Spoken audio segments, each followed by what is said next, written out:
자, 이제 그 서예하고 글씨도 쓰고 그림도 그린다고 그랬잖아요. 프로그램 같이 운영하고 있습니다.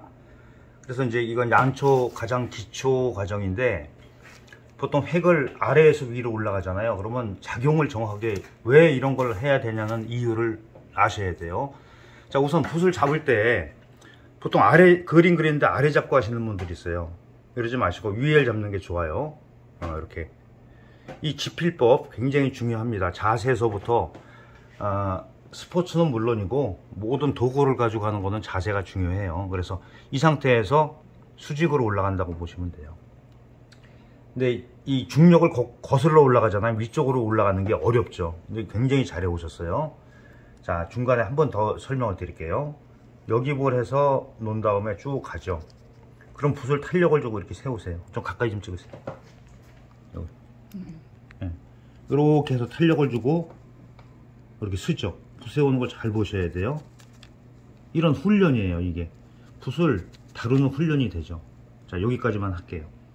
그러면은 붓이 이렇게 돼서 이 상태에서 보통 요 정도 3분의 1 정도 1분필 정도가 누워지거나 그러죠. 그랬을 때 누웠다가 세우고 눌렀다가 세우는 요거를 붓을 다룰 수 있는 거를 연습을 하시는 게 좋아요. 그래야지 이쪽 난초 이파리 부분에 와서 굉장히 리드미컬하게 이렇게, 그렇죠. 요거 이제 당랑복이라고 그러죠. 사막에 배가 생겼다 그래서 요거의 연장이잖아요. 이렇게 연결돼서 이렇게 나오는데, 이 가늘어지는 부분에서 힘 조절을 할 때 이 방법을, 절법을 쓰시면 돼요. 이렇게 해서 붓을 이렇게 세우죠. 세우고 멈추고 세우고 멈추고 더 들고 이렇게 해서 이렇게 쓱 넘어가죠. 요거 연습 많이 하셔야 돼요. 이런 식으로. 그랬을 때 나중에는 이렇게 안 하죠. 그냥 한 번에 이렇게 오죠. 한 번에 이렇게. 근데 이거를 잘하기 위한 기초 과정이라고 보시면 돼요. 그리고 여기까지는 굉장히 훌륭한데 끝에 와서 살짝 죽었어요. 자, 여기서 방향이, 기상이 이렇게 나가야 돼요. 방향 자체가. 모든 식물은 끝이 이렇게 와서 꼬부라지면 얘는 시든 거예요. 그래서 특히 이제 사군자에서 난초, 뭐 이렇게 대나무, 그 다음에 국화, 그 다음에 매화, 이런 거는 그 매나곡직이죠. 기상을 나타낸 것도 있으니까 좀 기운 생동하게 힘차게 하는, 그러니까 이 기가 이게 발산을 해야지 기가 죽으면 안 돼요. 그건 이제 그거 감안해서 한 번 더 연습하시고요. 네, 수고하셨습니다. 자, 이제 문이나 난초 시간인데요. 자, 교남연수의 프로그램 소개 하나 해드리고 넘어갑니다. 자, 서예와 문이나를 같이 동시에 수업을 받으실 수가 있고, 문이나 같은 경우는 화재 쓰는 수업까지 같이 해드려요. 그러니까 한 곳에서 두 가지 수업을 다 받을 수가 있죠. 그리고 그 글씨와 그림은 서로 보완관계가 있기 때문에 굉장히 같이 하면 좋다. 자, 붓을 잡을 때 이제 거기까지 얘기하고요. 지필법을 굉장히 여러 번 설명했는데 붓을 마음대로 잡아요. 자기 마음대로 한 손가락으로 잡고 이거 안 되고, 보통 글씨는 중간쯤을 잡으라고 그러는데, 보세요. 사람이 이렇게 제 영상에도 있어요. 마디, 첫 번째 마디에다가 이렇게 대고, 그 다음에 엄지 관절을 다 구부려서 집게와 중지 사이에다가 이렇게 손톱 밑에 살로 갖다 대세요. 이렇게. 그리고 나머지 약지와 새끼는 이렇게 붙인 상태에서 이렇게 끝에를 이렇게 갖다 대세요. 살 부분에. 자, 그렇게 되면은 이 안에가 좀 계란 하나 정도가 들어갈 정도의 공간이 나올 거예요. 그리고 이렇게 뒤집어 보면은 이 부분이 이렇게 둥그렇죠. 용의 눈처럼 생겼다 그래서 용암법이라고 그래요. 그리고 다시 이렇게 뒤집어 보면은 이 손가락이 올라오는 이 마디 순서가 점차적으로 이렇게 위로 올라와야 돼요. 그래서 나선형을 이뤄야 된다. 그랬을 때 이거를, 자, 안쪽에서 바깥쪽에서 안쪽으로 이렇게 당기게 되면은, 이렇게 한번 해보세요. 따라 해보세요. 이렇게 당기게 되면은 더 동그랗게 되죠. 그리고 이 라인이 정확하게 이렇게 맞아서 올라오는 거를 확인할 수가 있어요. 그리고 손가락 틈새가 벌어지면 안 돼요. 자, 글씨는 중간 잡지만은 이걸 그대로 옮겨 오세요. 자, 그대로 옮겨 와가지고 위쪽으로 끌고 오세요. 거의 위에를 잡으시면 돼요. 똑같아요. 자, 이런 모양이 나오겠죠? 자, 뒤집어서 볼게요. 이런 모양을 항상 만들어서 하시는 게 좋아요. 자, 이거 지필법을 왜 강조를 하냐 하면, 모든 도구를 가지고 하는 행위는 그 자세가 굉장히 중요해요. 자세가. 네, 그래서 한 번 더 인식하시고 하시길 바랍니다. 그리고 이쪽에 이제 제가 재료를 좀 소개할게요.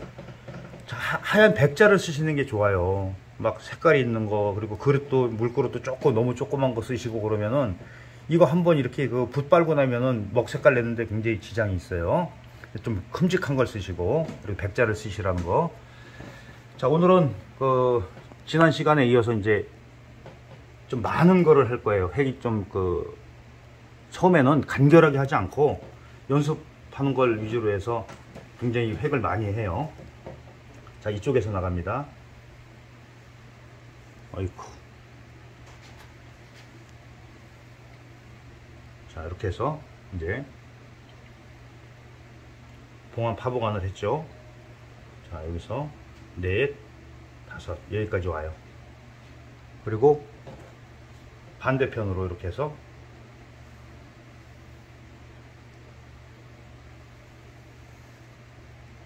여기서 이쪽으로 같이 이렇게 크로스가 되면 돼요. 그러면은 공간 처리가 확실히 되죠.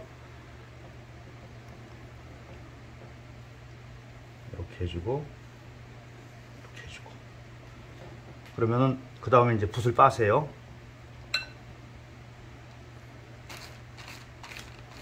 그리고 이제 글씨 쓰시는 분들은 글씨 쓰다가 그 빈 종이에다가 먹물이 남아 있을 때 이렇게 획 끊는 연습 많이 하시면 좋아요.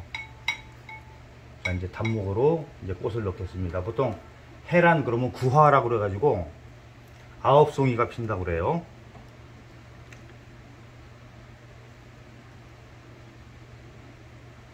이것도 한 번에 내려오기 힘들면 이렇게 끊어서 하셔도 돼요.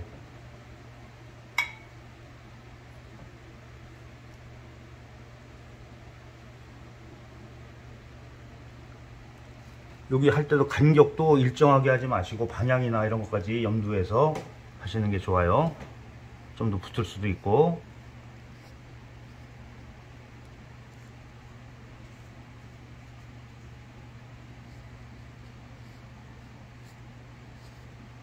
그러면 하나, 둘, 셋, 넷, 다섯, 6개 됐죠? 보통 7개 이상 하면 조금 많이 복잡하니까 7개 정도만 하고 마무리 짓게요. 이런 공간을 잘 이렇게 뚫고 들어가시면 돼요. 나머지는 이렇게 치면은 9개 돼요. 이쪽으로 하나 하시고 또 반대편으로 여기서부터 방향을 잡기 어려우면 이렇게 절법을 써서 끊어 오면 돼요. 그러면 훨씬 더 한 번에 이렇게 쭉 글 때보다 좀 용이하게 할 수가 있어요. 좀 덜 핀 것도 있고 다 핀 건지 있고 이렇게.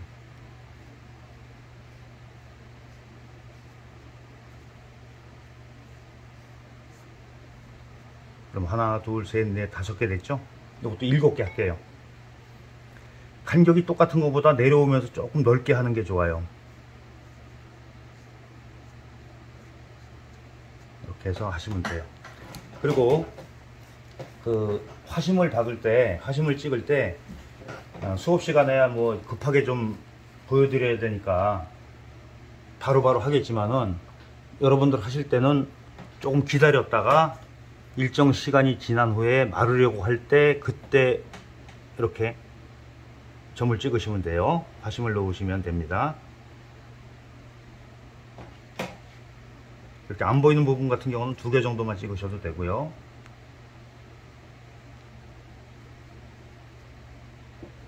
자, 이렇게 해서 자, 화심 찍는 거 뭐 먼저도 기초에서 해드렸겠지만 여기다 하나 새로 할게요. 자, 이게 초소에서 나온 글자예요. 이렇게 이어지는 거 반대로 이렇게. 그러니까 아래와 윗상 마음심 이렇게 돼요. 보통 이 정도 점 찍는 거 가지면은 다 응용해서 쓰실 수가 있어요. 자, 이렇게 해서 이제 많은 거 해봤습니다. 2촉짜리라고 보시면 돼요. 네, 이제